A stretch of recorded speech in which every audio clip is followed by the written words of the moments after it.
Okay, I want to do a recap about the difference between derivatives and antiderivatives as part of the introduction to antidifferentiation and integration in Math 1230.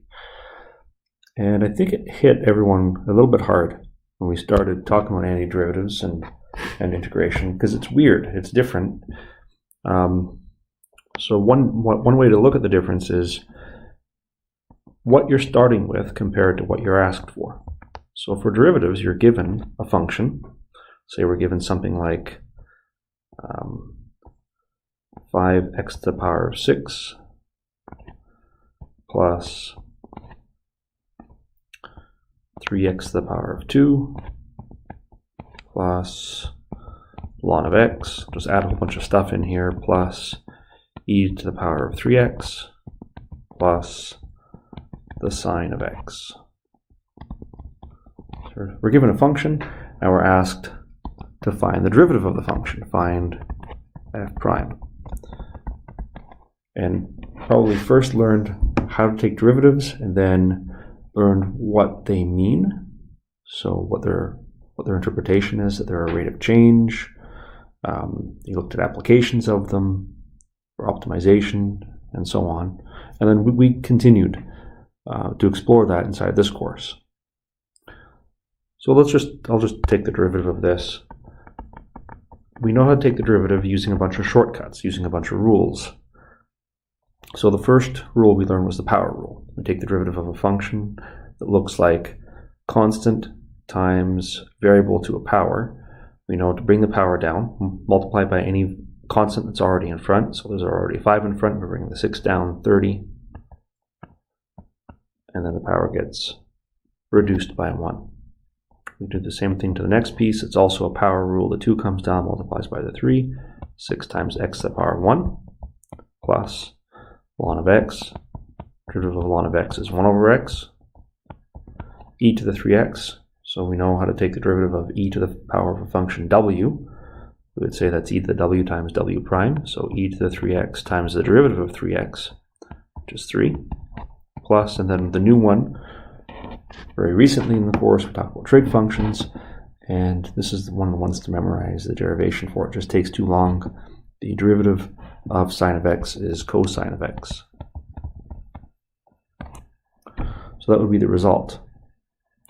Antiderivatives, so that was derivatives. That was taking the derivative, differentiation.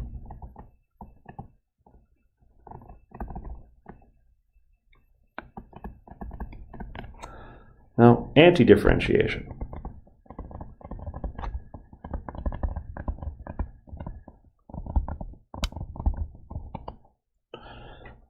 It's different. You're not given f of x. Instead of being given f of x, we're given f prime. Given f prime of x equals, so I'll pick on the same function. We'll have 5x to the 6 plus 3x to the 2 plus, well, I won't do ln of x. Let's go 3 over x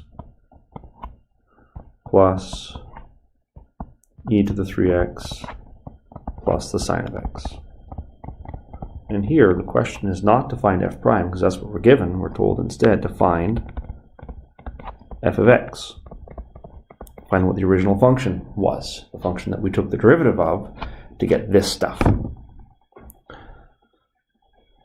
So we could make a proposal. I didn't do this in class because it's kind of a waste of time. It's very inefficient, but we could make a proposal that our original function was, let's see, well, we know when we take the derivative of x to a power, the power comes down. So this is a power 6. It's got to be a power 7 before we take its derivative. And then I don't know what's in front. Let's put a little box there. I don't know what I'm going to put in front. Some number is going to go there, plus the same thing's going to happen here. We're going to have some number in front of x to the power of 3. I know the power is going to go up by 1. Plus, okay, the derivative of what gives me 3 over x. So I'll write that down as a little thought bubble. D by dx of what equals 3 over x. Well, I know that the derivative of ln of x gives me 1 over x. So this is going to be some type of constant times ln of x plus the next piece e to the 3x. I know if I take the derivative of e to the 3x, I get a constant times e to the 3x. So likely I'm going to have a constant times e to the 3x here. I don't know what that constant is. And the last piece, I'm going to have a constant times, well, if I take the derivative of sine, I get cos. If I take the derivative of cos, I get negative sine, so something times the cosine of x. And then I can think about taking the derivative of this expression and finding what's in those green boxes by making sure that the numbers match.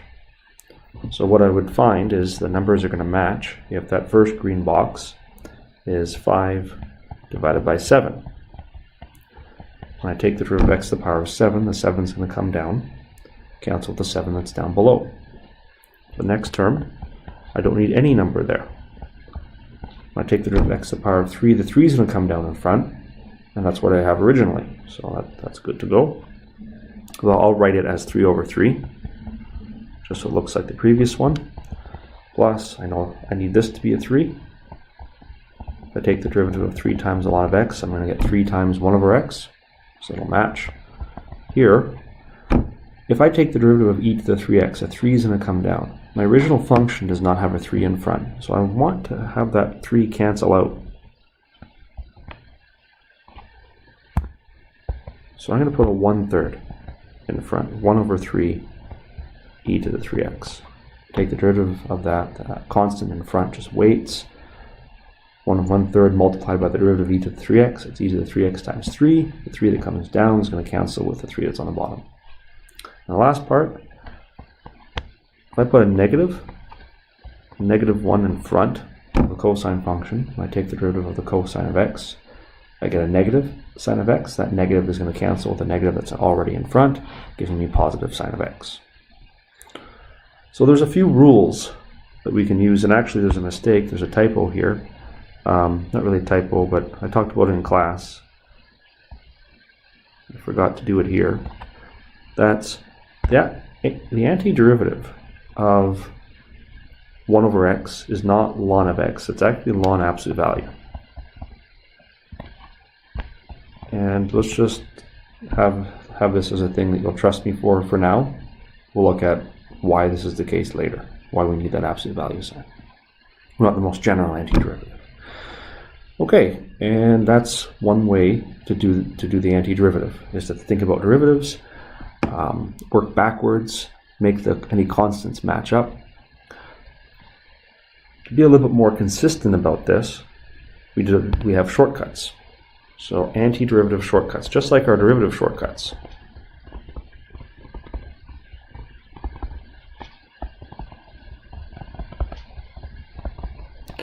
So a lot of them look silly, just like our derivative shortcuts now look silly. So I'll write down some of our derivative and antiderivative shortcuts. Let's just get this over here.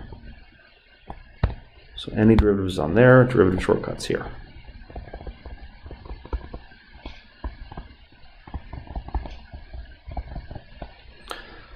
Okay.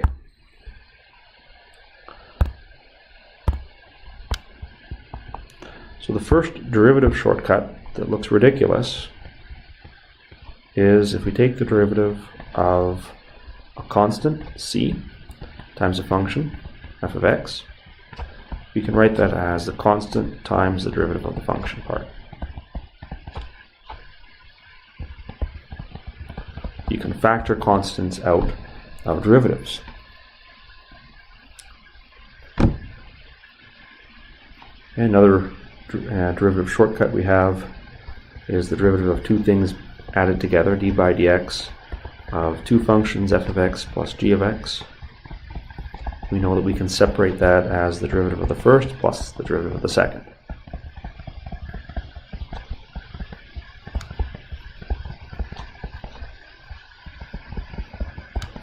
We don't have a name for that, it's just something that we do.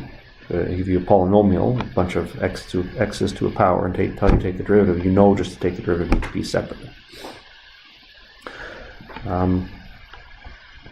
Next one, d by dx, everyone's favorite, x to the power of n, where n is any constant. N can be a whole number, it can be a fraction, it can be pi, it can be e.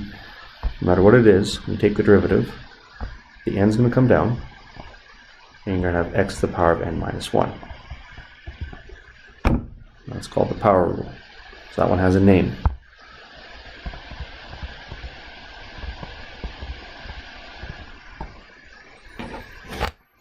Okay, before going to antiderivative shortcuts, I should take a step back and talk about notation.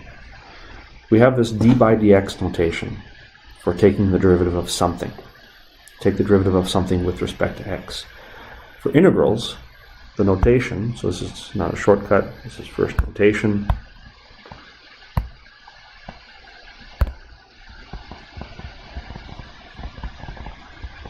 If you wanted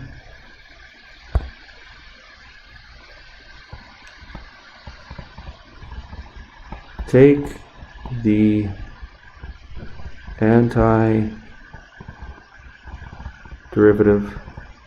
of, so we want a operation or an instruction to do something to a function. We want to take the antiderivative of, and here's the thing we want to take the antiderivative of f of x. And then we know from multivariable calculus that there's x's and y's and z's, and we're going to see that there's another reason to do this, but I'm going to specify that we're taking the antiderivative with respect to a variable, just like with the derivative notation we said d by dx, take the derivative with respect to x. So here we're going to say take the antiderivative of f of x with respect to the x variable. Okay, and here's how we write that in calculus. We say the antiderivative of f of x, we can write that as the integral of f of x. So integral says take the antiderivative of. The thing comes after f of x, that's what we're anti-differentiating. And then the notation for saying with respect to the x variable is dx. That's the same dx that appears in the d by dx for derivatives.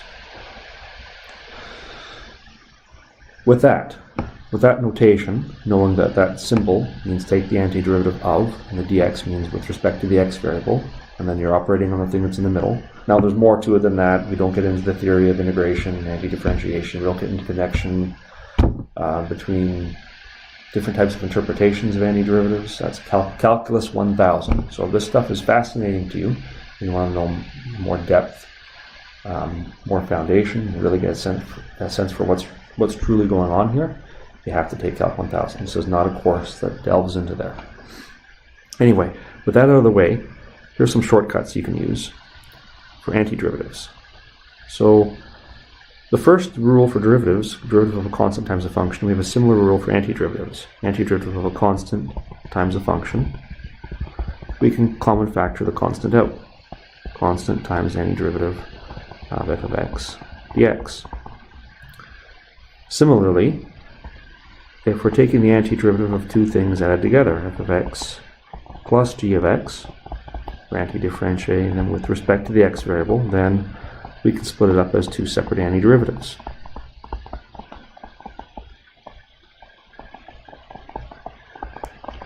Okay, and then the analogous rule for the power rule for antiderivatives, integral of x to the n, take the antiderivative of x to the power of n. Look at the example we just did in green. When I took the antiderivative of x to the power of 6, the new power became 7. You know the power has to go up. And then a 7 appeared down below, underneath the 5. And for the next piece, x to the power of 3, right, it started as x to the power of 2, the power increased to 3, and we divided by 3. And the general rule is, if you're taking the antiderivative of x to the power of n, the power is going to increase by 1, not decrease by 1, and we're going to have to divide by the new power. And we need a plus c, an arbitrary constant of integration. Actually, and I forgot that up above, there's a plus c up here. Why there's a plus c is when you take the derivative of this expression in green, c is a constant, its derivative is 0, And there could have been a plus 0 up here in our original expression for f prime. So in order to capture all possible answers, all possible functions that could give you the specified derivative, we need to say there could be this arbitrary constant of integration, there could be this plus c, so we just always write it there. I almost forgot to do that. Okay, and that's the first rule we had in terms of an actual anti-differentiation rule for a function. Let's go back to derivative shortcuts. We had a derivative shortcut d by dx of e to the x equals e to the x. Likewise for integrals, integral of e to the power of x with respect to the x variable is e to the power of x plus c. We had a derivative rule for ln of x, d by dx of ln of x is 1 over x. Our integral rule for log for 1 over x is a bit different. It's not ln of x, it's ln absolute value of x plus c. I'll take my word for it. Now we had some chain rules. D by dx of e to the power of w, where w is a function of x. We saw that that's e to the w times w prime. But integral of e to the w with respect to x, that's going to be something else.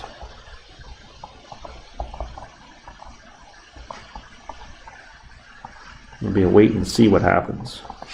And really, it depends on what w is. If w isn't linear, if it's not something like 5x, or 2x, or just x, then we're going to have a tough time with an integral like this. It may actually be impossible to take the antiderivative of analytically. So, reversing the chain rule is much, much harder than doing the chain rule derivative. So we'll be exploring that. Anyway, so that's the kind of a recap of anti-differentiation compared to differentiation. It is much harder than taking the derivative. Often like if I give you any function, if I give you any function and say take the derivative, find f prime, you can do it. Doesn't matter what. Doesn't matter how horrible and ugly and awful it looks, you can take the derivative of it. But if they give you something to take the antiderivative of, like something that doesn't look that bad, like let's say e to the x to the power of 2, you can't do that analytically. You can't do that and give me an f of x that you can take its derivative and you get e to the power of x squared. Here's another one. Integral of the sine of, let's go x to the power of 2. Integral of the sine x to the power of 3.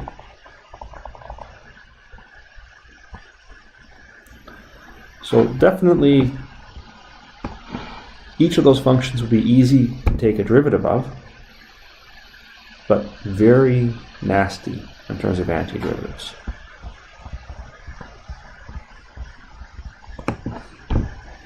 So that's one difference that's lurking here, that you can be asked, or you won't be asked them, but if you would just make up random functions and anti-differentiate them, you could easily make one up that is impossible to do. And I don't mean impossible like hard, I mean impossible. It just can't be done.